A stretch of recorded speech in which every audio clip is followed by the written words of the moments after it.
Վարչապետ Նիկոլ Փաշինյանը փետրվարի 13-ին որոշում է ստորագրել, որով քաղաքաշինության կոմիտեի գլխավոր քարտուղարին ազատել է պաշտոնից։ Ղեկավարվելով քաղաքացիական ծառայության մասին օրենքի 16-րդ հոդվածի առաջին մասով եւ 37-րդ հոդվածի առաջին մասի առաջին կետով Գուրգեն Յուրիկի Եղիազարյանին 2026 թվականի փետրվարի 16-ից ազատել քաղաքաշինության կոմիտեի գլխավոր քարտուղարի պաշտոնից, նշվում է որոշման մեջ։ Փաշինյանի մեկ այլ որոշմամբ Գրիգոր Ներսիսյանը կազատվի անձնական տվյալների պաշտպանության գործակալության պետի պաշտոնից, ղեկավարվելով անձնական տվյալների պաշտպանության մասին օրենքի 25-րդ հոդվածի 7-րդ մասի առաջին կետով Գրիգոր Ներսիսյանին 2026 թվականի փետրվարի 24-ից ազատել Հայաստանի Հանրապետության Արդարադատության նախարարության անձնական տվյալների պաշտպանության գործակալության պետի պաշտոնից, ասված է որոշման մեջ։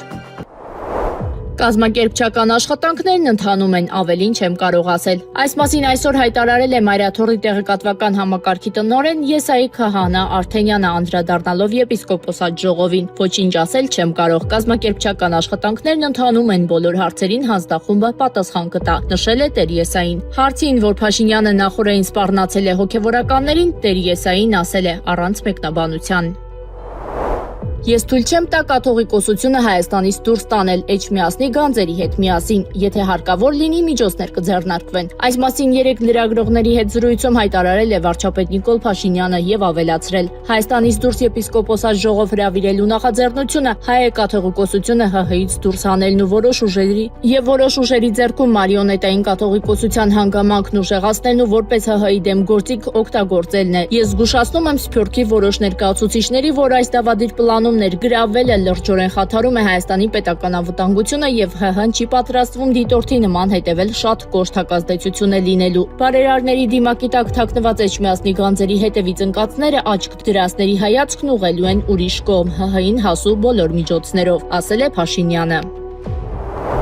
ԱՄՆ նախագահ Դոնալդ Թրամփը պատրաստ է հանդիպել Իրանի գերագույն առաջնորդ Ալի Խամենեիի հետ, հայտարարել է ԱՄՆ պետքարտուղար Մարկո Ռուբիոն։ Ես վստահ եմ, որ եթե Այաթոլլահ Խամենեին վաղը ասեր, որ ցանկանում է հանդիպել նախագահի հետ, նախագահը կհամաձայներ։ Ոչ թե որովհետև նա համաձայնել է Այաթոլլահի հետ, այլ որովհետև նա դա տեսնում է որպես աշխարհում առկա խնդիրները լուծելու միջոց, եւ որևէ մեկի հետ հանդիպումը չի համարում զիջում, ասել է նա Մյունխենի անվտանգության համաժողովի շրջանակներում։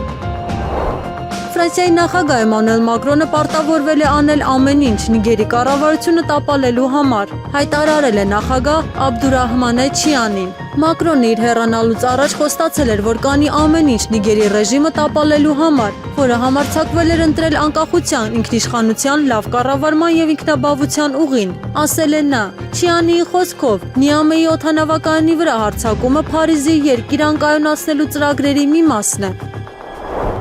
Հունգարիայի վարչապետ Վիկտոր Օրբանը հայտարարել է, որ երկիրը երբեք թույլ չի տա, որ իրեն զրկեն վետոյի իրավունքից Եվրամիությունում։ Անկախ դիրքորոշումը պետք է գնահատել ինչպես աչքի լույսը։ Բրյուսելը շարունակում է մեզ վրա ճնշում գործադրելու իր ամենօրյա փորձերը։ Իսկ հունգարական ընդդիմադիր կուսակցությունը Տիզանը հայտարարում է, որ կներառի Հունգարիայի եվրոպական ընդհանուր արտաքին քաղաքականության մեջ։ Սա չի կարող տեղի ունենալ։ Մենք երբեք չենք համաձայնի, որ մեզ զրկեն վետոյի իրավունքից, ասել է Օրբանը տարին անփոփոխ իր ելույթ։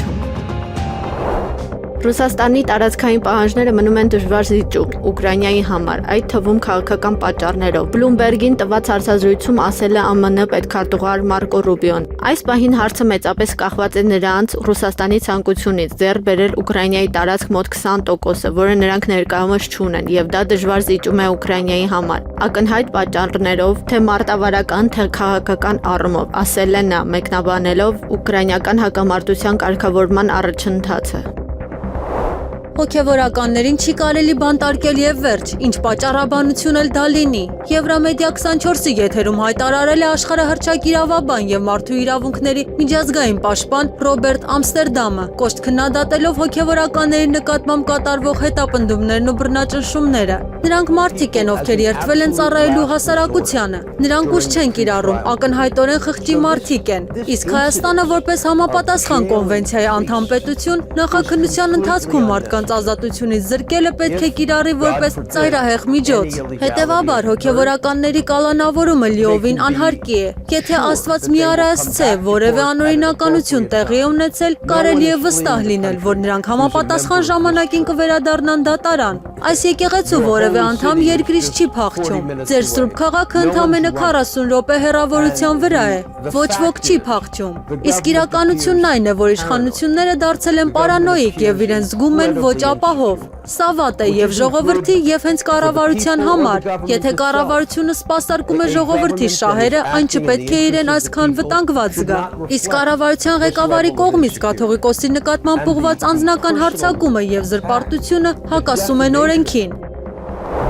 ԱՄՆ պետքարտուղար Մարկո Ռուբիոնը մերժել Արևմտյան դաշինքի անկման գաղափարը, չնայած ընդունել է, որ աշխարհում շատերը խոսում են դրա մասին։ Ելույթ ունենալով Մյունխենի անվտանգության համաժողովում նա նշել է, որ նույնիսկ 1945 թվականից հետո շատերը կարծում էին, որ արևմտյան գերիշխանությունն անցել է։ Այն դարաշրջանում, երբ շատերը խոսում են ամերիկյան դարաշրջանի ավարտի մասին, բոլորը պետք է հասկանան, որ սա մեր նպատակը կամ մեր ցանկությունը չէ, ասել է պետքարտուղարը։ Նա հավելել է, որ Միացյալ Նահանգները չի ցանկանում լինել անկման կառավարիչը։ Անկումը լուծումն է, ընդգծել է Ռուբիոն։ Միևնույն ժամանակ նա նշել է, որ Վաշինգտոնի անհրաժեշտ են ուժեղ դաշնակիցներ, որոնք հպարտ կլինեն իրենց մշակույթով եւ ժառանգությամբ եւ պատրաստ կլինեն պաշտպանել համատեղ քաղաքակրթությունը։ Ռուսաստանի զինված ուժերը ամեն օր առաջխաղացում են գրանցում Ուկրաինայի հատուկ ռազմական գործողությունների գոտում, հայտարարել է ՆԱՏՕ-ում ԱՄՆ մշտական ներկայացուցիչ Մեթյու Ուիթաքերը։ Գիտեք, ամեն օր ռուսները ակնհայտորեն փոքր աստիճանական առաջընթաց են գրանցում, ասել է ամերիկացի պաշտոնյան Մյունխենի անվտանգության համաժողովի ունեցած ելույթի ժամանակ։ Ուկրաինայի նախագահ Վոլոդիմիր Զելենսկին պետք է միջոցներ ձեռնարկի Ռուսաստանի հետ խաղաղության համաձայնագրի հասնելու համար։ Fox News-ի եթերում լրագրողներին ասել է ԱՄՆ նախագահ Դոնալդ Թրամփը։ Ռուսաստանի Դաշնությունը ցանկանում է համաձայնագիր կնքել, բացատրել է ամերիկացի առաջնորդը։ Նա կարծում է, որ Զելենսկին պետք է ջանքեր գործադրի, հակառակ դեպքում նա կկորցնի մեծ հնարավորությունը։ Նոր աշխարհակարգը չպետք է նշանակի, որ ուժը ճիշտ է։ Նոր աշխարհակարգը պետք է նշանակի նոր մեխանիզմներ քաղաքակիրթ աշխարհի, հարաբերությունների եւ միջազգային կարգի համար։ Այս մասին Մյունխենի անվտանգության համաժողովի շրջանակում հայտարարել է Ադրբեջանի նախագահ Իլհամ Ալիևը։ Ես արդեն ասել եմ, որ միջազգային իրավունքն այլևս չի գործում։ Միայն միջազգային իրավունքին հենվել է բավարար չէ սեփական խնդիրները լուծելու համար, եւ Ադրբեջանի օրինակը իսկապես ցույց է տալիս դա։ Հետևաբար նոր աշխարհակարգի կամ միջկառավարական հարաբերությունների նոր համակարգի ի հայտ գալը անկասկած դատապարտված էր տեղի ունենալու։ Միակ հարցն այն էր, թե ով կստանձնի այդ քայլի պատասխանատվությունը, եւ ես կարծում եմ, որ ԱՄՆ նախագահ Դոնալդ Թրամփը հիանալի աշխատանք է կատարել, նախաձեռնելով խաղաղության խորհրդի ստեղծումը, մի հաստատություն, որն ունի մեծ ապագա, ասել է Ալիևը, հավելելով, որ ՄԱԿ-ը լիովին կաթվածահար է եւ այլևս ի վիճակի չէ որևէ հարցի վրա ազդել։ Ուկրաինայի զինված ուժերը հրթիռային հարված են հասցրել Բելգորոդին։ Կա երկու զոհ, հայտնել է Բելգորոդի մարզի նահանգապետ Վյաչեսլավ Գլադկովը։ Տարածաշրջանի ղեկավարը նաև հայտնել է, որ 3 խաղաղ բնակիչ վիրավորվել է։ Գլադկովը իր եւ մարզի բոլոր բնակիչների անունից ցավակցություն է հայտնել զոհվածների հարազատներին եւ մերձավորներին։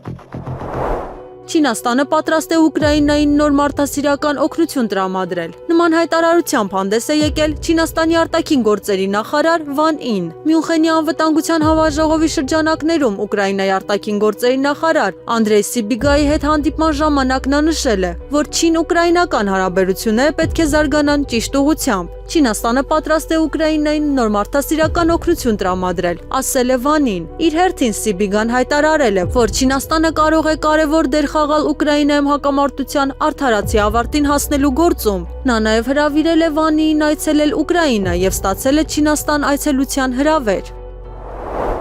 Ռուսաստանի պաշտպանության նախարարությունը հայտարարել է, որ Ուկրաինայի զինված ուժերը փորձել են հարվածել Ղրիմին, կիրառելով հեռահար անօդաչու թռչող սարքեր։ Գերատեսչության տվյալներով թերակղզու վրա խոցվել է ինքնաթիռային տիպի 7 անօդաչու սարք։ Նույն աղբյուրի համաձայն եւս 7 անօդաչու սարք խոցվել է Կուրսկի եւ Բելգորոդի մարզերի օդային տարածքում։ Նշվում է, որ նման սարքերը հաճախ օգտագործվում են թիկունքային տարածքներում հարվածներ հասցնելու համար։ Պաշտպանության նախարարությունը նաև տեղեկացրել է, որ փետրվարի 13-ի գիշերը Ռուսաստանի տարբեր շրջաններում ընդհանուր առմամբ խոցվել է 58 ուկրաինական անօդաչու սարք։ Հարվածների թիրախում եղել են Վոլգոգրադի, Կուրսկի եւ Ռոստովի մարզերը, ինչպես նաեւ Ղրիմը։ Գերմանիայի արտաքին գործերի նախարար Յոհան Վադեֆուլը հայտարարել է, որ ԱՄՆ ներկայացուցիչների որոշ հայտարարություններ դժգոհություն են առաջացրել Հյուսիսատլանտյան դաշինքի ներսում։ Նրա խոսքով դաշինքի անդամները պետք է միասին քննարկեն առաջացած տարաձայնությունները եւ հստակեցնեն ՆԱՏՕ-ի ընդհանուր նպատակներն ու ապագան։ Դիվանագետը նշել է, որ դաշինքի որոշ երկրներ իրենց վրա ճնշում են զգում Վաշինգտոնի հայտարարություններից հետո։ Նա ընդգծել է, որ անհրաժեշտ է գտնել ընդհանուր մոտեցումներ եւ ամրապնդել համագործակցությունը դաշինքի շրջանակում։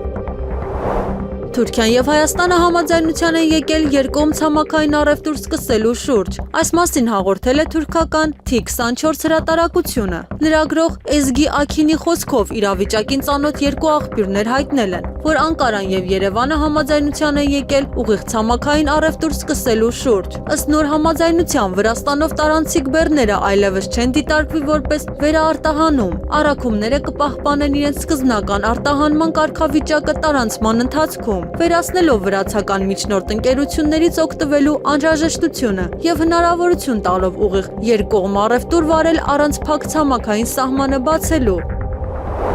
Ֆրանս 24-ին տված հարցազրույցում Ադրբեջանի նախագահ Իլհամ Ալիևը հայտարարել է, որ ԱՄՆ փոխնախագահ Ջեյ Վենսը Բաքու կատարած այցի ընթացքում իր հետ հանդիպման ժամանակ բարձրացրել է Լեռնային Ղարաբաղի Հանրապետության դատապարտված նախկին ղեկավարների հարցը։ Փոխնախագահ Վենսի հետ մի քանի ժամ տևած հանդիպման ժամանակ նա այս հարցը բարձրացրել է այլ հարցերի շարքում, եւ ես ներկայացրել եմ Ադրբեջանի դիրքորոշումը այս հարցի վերաբերյալ, եւ դա էլ ամբողջը, ասել է Ալիևը Մյունխենի անվտանգության համաժողովի շրջանակներում տված հարցազրույցում։ Հարցազրույցի ձայնագրությունը հրապարակվել է պետական լրատվական գործակալության կողմից։ Նա նշել է, որ հանդիպման ընթացքում քննարկվել են երկկողմ հարաբերությունները, տարածաշրջանային զարգացումը, միջազգային խաղաղության եւ բարգավաճման համար Թրամփի ուղին եւ Հայաստանի հետ պաշտոնական խաղաղության պայմանագրի կնքման հեռանկարները։ Ինչ վերաբերում է խաղաղության պայմանագրի ստորագրմանը, ապա Ալիևը նշել է, պետք է փոփոխություններ կատարվեն ՀՀ սահմանադրության մեջ։ Հենց որ անհրաժեշտ փոփոխությունները կատարվեն, հենց հաջորդ օրը կարող են խաղաղության պայմանագիրը ստորագրել։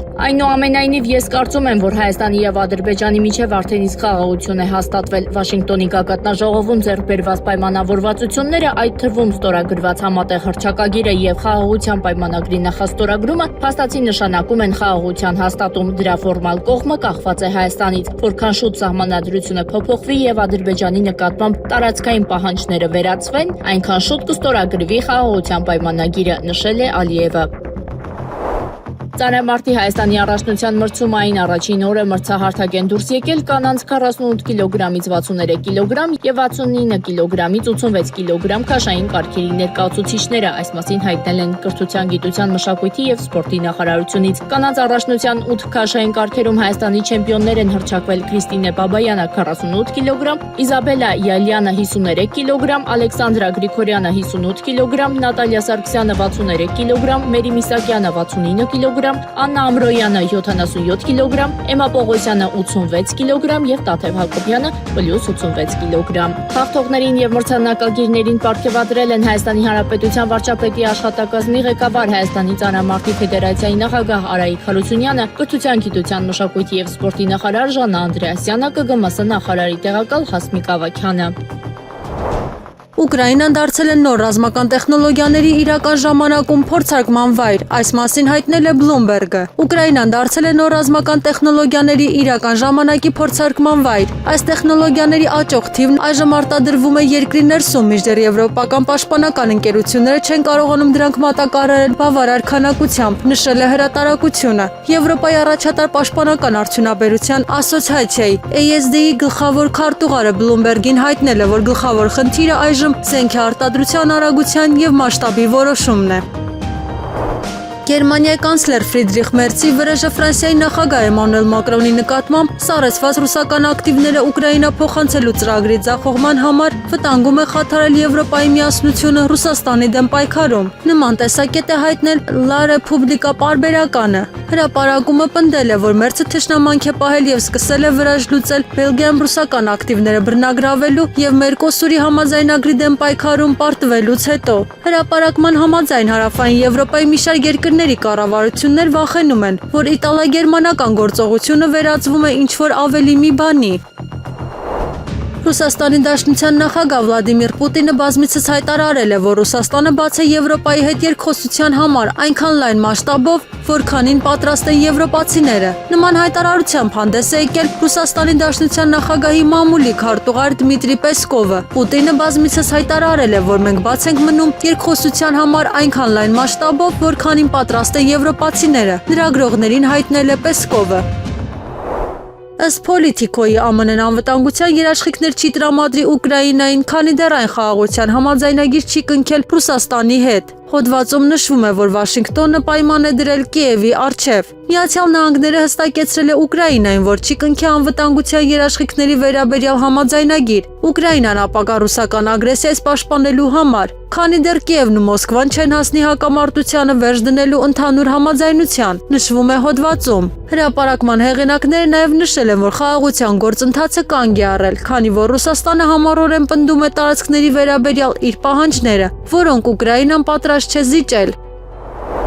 ԱՄՆ նախագահ Դոնալդ Թրամփը հայտարարել է, որ պատրաստ է բանակցել Իրանի հետ այնքան ժամանակ, որքան ցանկանում է։ Նա այս դիրքորոշումը արտահայտել է Սպիտակ տանը տեղի ունեցած ելույթի ժամանակ։ Ես կխոսեմ Իրանի հետ այնքան ժամանակ, որքան ցանկանում եմ։ Կտեսնենք, կարող ենք արդյոք համաձայնության գալ, հայտարարել է Սպիտակ տան ղեկավարը։ Սակայն վերջինս պնդել է, որ Թեհրանի միջուկային ծրագրի վերաբերյալ համաձայնագիրը կարող է կնքվել 1 ամսվա ընթացքում։ Մենք պետք է համաձայնության գանք, հակառակ դեպքում իրավիճակը շատ ցավոտ կդառնա, եւ ես դա չեմ ուզում, հայտարարել է ամերիկյան վարչակազմի ղեկավարը։ Հայաստանի Հանրապետության ներքին գործերի նախարար Արփինե Սարգսյանն անդրադարձել է ապօրինի զենքզինամթերքի ապօրինի շրջանառության եւ դրանցով իրականացված հանցագործությունների դեպքերին։ Նա նշել է, որ հրազենով հանցանքների թիվն աճել է 24 դեպքով, բայց նաեւ աճել են դրանց բացահայտման դեպքերը։ Անդրադառնալով հրազենի գործադրմամբ կատարված հանցագործությունների եւ նաեւ զենքզինամթերքի ապօրինի շրջանառության, նշեմ, որ թեև հրազենի գործադրմամբ կատարված հանցագործություններն աճել են 24 դեպքով, այնուամենայնիվ աճել են նաև դրանց բացահայտման դեպքերը եւ պիտի նաև փաստեմ, որ ընդհանուր առմամբ ապօրինի հրազեն պահելու եւ կրելու կասկածանքով ձերբակալվել է 115 անձ։ Այսինքն սա վկայում է, որ մենք ավելի ինտենսիվացրել ենք օպերատիվ աշխատանքով զենքզինամթերքի հայտնաբերման դեպքերը եւ ձերբակալումների մեջ բնականաբար չկան կամավոր հիմունքներով ներկայացված զենքզինամթերքին առնչվող դեպքերը։ Եվ նաև պիտի փաստեմ, որ մեր ձեռնարկած միջոցառումների արդյունքում 42.2%-ով ավելի զենքզինամթերք են առգրավել, քան եղել է 2024 թվականի կտրվածքում։ Ինչ վերաբերում է թմրամիջոցների ապօրինի շրջանառությանը, ապա նախարարը նշել է, որ դրանց դեմ պայքարի նոր ռազմավարություն են որդեգրել։ Թմրամիջոցների ապօրինի շրջանառության դեպքերը աճել են 614-ով կամ 20.4%-ով։ Միևնույն ժամանակ հայտնաբերվել է թմրամիջոցների իրացման 243-ով ավելի դեպք։ 2025 թվականի կտրվածքով հարգելի լրագրողներ, ՀՀ իրավապահ մարմինների կողմից ընդհանուր առմամբ առգրավել է 768 կիլոգրամ տարբեր տեսակի թմրամիջոց, ինչը 80%-ով ավելին է նախորդ տարվա համեմատությամբ։ Սա կարևոր նվաճում է իրավապահ համակարգի տեսանկյունից, որովհետև այստեղ ոչ թե մենք գնացել ենք մանր չափաքանակներով թմրամիջոցների հետևից, այլ ավելի խոշոր խմբաքանակների հետևից եւ արձանագրել ենք հիմնականում ներմուծման դեպքերի մասով ավելի մեծ խմբաքանակի առգրավում որպես այդպիսին եւ ռազմավարական մոտեցումը շատ սինխրոն իրավապահ ամբողջ համակարգում կարողացել ենք տեղ հասցնել եւ այս պայծրությամբ նմանատիպ լավ արդյունքային ցուցանիշներ։ Այսօր ձերբակալվել է Հայաստանի Հանրապետության պետական եկամուտների կոմիտեի գլխավոր հարկային տեսուչ։ Հակակոռուպցիոն կոմիտեից հայտնել են, որ հակակոռուպցիոն կոմիտեում նախաձեռնված քրեական վարույթի շրջանակում ձերբակալվել է 3 անձ, այդ թվում Հայաստանի Հանրապետության պետական եկամուտների կոմիտեի գլխավոր հարկային տեսուչ։ Վերջինիս մեղադրանք է ներկայացվել տնտեսվարողներից 3 դրվագով խոշոր չափերով կաշառք ստանալու համար։ Նրա նկատմամբ որպես խափանման միջոց է կիրառվել կալանքը։ Հայաստանի վարչապետ Նիկոլ Փաշինյանի որոշմամբ պաշտոնանկ են արվել Գրիգոր Ներսիսյանը եւ Գուրգեն Եղիազարյանը։ Այս մասին տեղեկանում ենք վարչապետի որոշումներից։ Ըստ հրապարակված որոշումների Գրիգոր Ներսիսյանը 2026 թվականի փետրվարի 24-ից կդադարեցնի իր լիազորությունները Հայաստանի Հանրապետության արդարադատության նախարարության անձնական տվյալների պաշտպանության գործակալության պետի պաշտոնում։ Մեկ այլ որոշմամբ Գուրգեն Եղիազարյանը 2026 թվականի փետրվարի 16-ից կդադարեցնի իր լիազորությունները Քաղաքաշինության կոմիտեի գլխավոր քարտուղարի պաշտոնում։ Բարև ձեզ սիրելի հայրենակիցներ, ուզում եմ ձեզ տեղեկացնել հետևյալ իրադարձության մասին։ Այսօր փետրվարի 14-ին պատմական մի գործողություն տեղի ունեցավ, որը կարելի ասել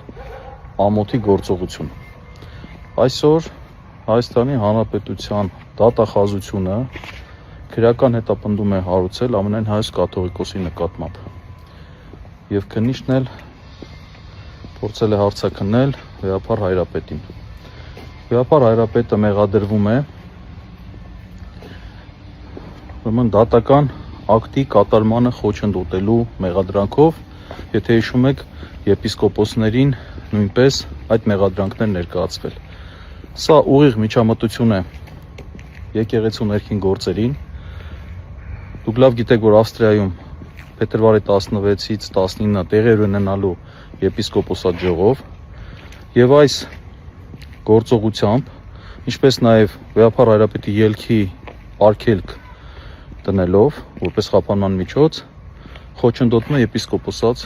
ժողովի անցկացումը։ Ընդ որում, ինչպես հիշում եք, երեք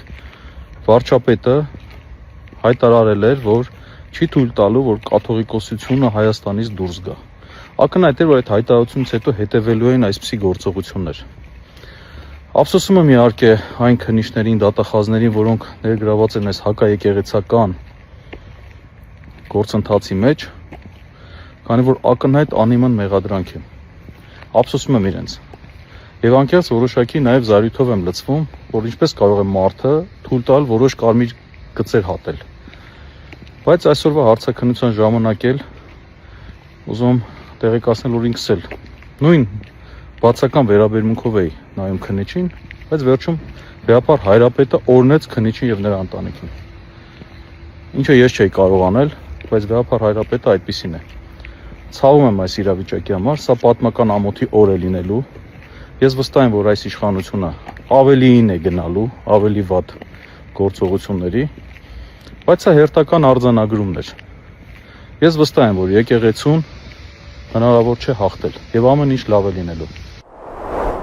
Վրաստանի նախագահ Միխեիլ Կավելաշվիլին Թբիլիսիում հայտարարել է, որ Եվրոպական միության ընդլայնման քաղաքականությունը չպետք է օգտագործվի մանիպուլյացիայի համար, ինչպես դա հաճախ անում են եվրոպացի բյուրոկրատները։ Նա ընդգծել է, որ Վրաստանը պատրաստ է շարունակել կառուցողական հարաբերությունները Եվրամիության հետ, ելնելով ազգային շահերից, անկախ նրանից, թե ինչպես են վերաբերվում եվրոպացի պաշտոնյաները։ Կավելաշվիլին նշել է, որ առկա են մի շարք մարտահրավերներ, որոնք հնարավոր կլինի հաղթահարել ակտիվ երկխոսության միջոցով։ Իրանի հրթիռային համակարգերը Թեհրանի համար կարմիր գիծ են եւ չեն քննարկվի բանակցությունների ընթացքում։ Նման հայտարարությամբ հանդես է եկել երկրի պաշտպանության խորհրդի քարտուղար Ալի Շամխանին։ Մեր հրթիռային համակարգերը մեր կարմիր գծերից մեկն են եւ չեն քննարկվելու բանակցությունների ժամանակ, նշել է Շամխանին։ ԱՄՆ նախագահ Դոնալդ Թրամփը կարող է դադարեցնել իր վարչակազմի մասնակցությունը Ուկրաինայի հակամարտության կարգավորմանը առաջիկա շաբաթներին 2026 թվականի կոնգրեսի միջանկյալ ընտրություններին մոտենալուն պես։ Այս մասին ասվում է The Atlantic ամսագրի հոդվածում։ Ուկրաինացիները զգացին, որ ժամանակը սուղ է։ Առաջիկա շաբաթներին, երբ նախընտրական արշավը ավելի ու ավելի կկլանի Թրամփի ուշադրությունը, նա կարող է որոշել, որ բանակցությունները քաղաքական առումով իր համար վնասաբեր են։ Այս դեպքում նա կարող է հեռանալ գործընթացից, դիվանագիտության ձախողման պատասխանատվությունը բարթելով կողմերից մեկի կամ երկուսի անհամաձայնության վրա, հայտնել է պարբերականը։ ԱՄՆ-ում միջանկյալ ընտրությունները տեղի կունենան նոյեմբերի 3-ին։ Դրանք կներառեն Սենատի 1/3-ի եւ Ներկայացուցիչների պալատի ամբողջ կազմի վերընտրություն։ Այս ընտրությունների ընթացքում դեմոկրատական կուսակցությունը հույս ունի վերականգնել կոնգրեսի վերահսկողությունը։ Պենտագոնի եւ Դաշնային ավիացիոն վարչության միջև անօդաչու թռչող սարքերի դեմ լազերային զենքի փորձարկման վերաբերյալ անհամաձայնությունը հանգեցրել է Տեխաս նահանգի Էլ Պասո քաղաքի եւ Նյու Մեքսիկոյի հարավային մասի մեծ մասի օդային տարածքի փակմանը։ Ըստ տվյալների, ԱՄՆ զինվորական անձնակազմը պլանավորել էր լազերային փորձարկում մեքսիկական թմրամիջոցների կարտելների կողմից ենթադրաբար օգտագործվող անօդաչու թռչող սարքերին հակազդելու համար։ Առանց Դաշնային ավիացիոն վարչության համապատասխան համապատասխան թույլտվության, որը ցանկանում էր ապահովել փորձարկման անվտանգությունը քաղաքացիական ավիացիայի համար, ինչը դաշնային ավիացիոն վարչությանը դրդել է փակել օդային տարածքը։ Նշվում է, որ դեռևս պարզ չէ, թե արդյոք Պենտագոնը իրականացրել է լազերային փորձարկումը։ Թուրքիայի արտաքին գործերի նախարար Հական Ֆիդանը Financial Times-ին տված հարցազրույցում մեկնաբանել է ԱՄՆ-ի եւ Իրանի միջև լարվածությունը։ ԱՄՆ-ն եւ Իրանը կարծես պատրաստ են փոխզիջման միջուկային համաձայնագրի հասնելու համար։ Ես վախենում եմ, որ եթե ԱՄՆ-ն պնդի բոլոր հարցերը միաժամանակ լուծելու վրա, ապա նույնիսկ միջուկային հարցը կխափանվի։ Այս իրավիճակը կարող է հանգեցնել տարածաշրջանում նոր պատերազմի։ Վաշինգտոնը պատրաստ է ճկունություն ցուցաբերել իր հիմնական պահանջի հարցում, որ Իրանը լիովին դադարեցնի ուրանի հարստացումը, ասել է նախարարը։ Ըստ նրա, Թեհրանը անկեղծորեն է տրամադրված իրական համաձայնագրի հասնելու հարցում։ Ես կարծում եմ, որ ինչպես 2015 թվականին ԱՄՆ-ի եւ այլ համաշխարհային տերությունների հետ կնքված համաձայնագրում Իրանը կհամաձայնի հարստացման մակարդակի սահմանափակումների եւ խիստ ստուգման ռեժիմի, այն փաստը, որ ամերիկացիները պատրաստ են հանդուրժել Իրանի ուրանի հարստացումը հստակ սահմանված սահմաններում, դրական զարգացում է, ընդգծել է Ֆիդանը։ Ներքին գործերի նախարար Արփինե Սարգսյանը պնդել է, որ գործարար Սամվել Կարապետյանը չի կարող լինել վարչապետի թեկնածու։ Նա նշել է, չի պատկերացնում մի քանի երկրի քաղաքացի եղող անձին վարչապետի պաշտոնում։ Բայց հատկապես սահմանադրական տարբեր պաշտոնների եւ վարչապետի պաշտոնի դեպքում ես ուղղակի չեմ ընկալում այնպիսի իրավիճակ, երբ որ մի քանի երկրի քաղաքացին կարող է լինել Հայաստանի Հանրապետությունը վարչապետի թեկնածու եւ որի շահերի կենտրոնը կլինի միայն Հայաստանի Հանրապետությունը։ Վարչապետի պաշտոնում առհասարակ ես պատկերացնում եմ այնպիսի թեկնածուի, ում շահերի կենտրոնը միայն Հայաստանի Հանրապետությունն է։ Մի քանի երկրների քաղաքացի լինելով պիտի նկատի ունենանք, որ այդ քաղաքացիությունը արհեստական երևույթ չի, դա զուտ անձնագիր չի, դա զուտ թուղթ չի։ Քաղաքացիություն ստանձնելով դու երդվում ես լինել հավատարիմ տվյալ պետությանը, նվիրվել տվյալ պետությանը եւ լինելով մի քանի երկրի քաղաքացի, ես մի քիչ դժվար եմ պատկերացնում, թե որ երկրի կենսական շահերի ավելի նախապատվություն պիտի տա տվյալ քաղաքացին։ Տվյալ դեպքում ձեր մատնանշած թեկնածուն։ Եղանակը առաջիկա օրերին։ Երևանում փետրվարի 15-ից 18-ին սպասվում է առանց տեղումների եղանակ, փետրվարի 14-ին սպասվում է տեղումներ, գիշերը անձրևի եւ ձնախառն անձրևի, ցերեկը անձրևի տեսքով։ Հանրապետության տարածքում փետրվարի 14-ին, 15-ի եւ 18-ի գիշերը առանձին շրջաններում սպասվում են տեղումներ։ Նախալեռնային եւ հովտային շրջաններում անձրևի եւ ձնախառն անձրևի, լեռնային շրջաններում ձյան տեսքով։ Լեռնային առանձին շրջաններում սպասվում է նաեւ բուք, ցածր հորիզոնական տեսանելիություն։ Փետրվարի 15-ից ցերեկը, 16-ից 17-ին, 18-ից ցերեկը սպասվում է առանց տեղումների եղանակ։ Օդի ջերմաստիճանը փետրվարի 14-ից 18-ին ողջ հանրապետությունում աստիճանաբար կբարձրանա եւս 6-ից 9 աստիճանով։